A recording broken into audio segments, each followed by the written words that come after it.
आपको यहाँ पर एक अहम खबर से आगाह करेंगे। फैसलाबाद के थाना बटाला कॉलोनी के हदूद में मशकूक अफराद की सब इंस्पेक्टर एजाज अहमद पर फायरिंग। अहम खबर से आगाह कर रहे हैं फैसलाबाद से, जहां पर थाना बटाला कॉलोनी की हदूद के अंदर मशकूक अफराद की सब इंस्पेक्टर एजाज अहमद पर फायरिंग की जिद में आकर एजाज अहमद शहीद हो गए। मज़ीद तफसील जानेंगे, हमारे नुमाइंदे रिजवान आजिज वहां पर मौजूद है, उनसे बात करते हैं। जी रिजवान, आगाह कीजिएगा। जी बिल्कुल। फैसलाबाद के थाना बटाला कॉलोनी की हदूद के अंदर मशकूक अफराद की सब इंस्पेक्टर एजाज अहमद पर फायरिंग। एजाज अहमद फायरिंग की जद में आकर शहीद हो गए हैं। तफसीलात के मुताबिक थाना बटाला कॉलोनी की हदूद के अंदर एजाज अहमद अपनी ड्यूटी कर रहे थे कि वहाँ से कुछ मशकूक अफराद का गुजर हुआ।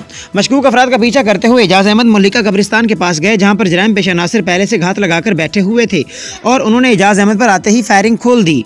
फायर एजाज अहमद की बाईं जानिब लगा, दिल के करीब लगा और जख्मी हालत में उनको अलाइड अस्पताल फैसलाबाद मुंतकिल किया गया, जहां पर जख्मों की ताब न लाते हुए एजाज अहमद खालक हकीकी को जा मिले।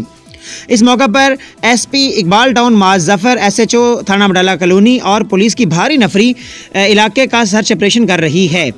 जी।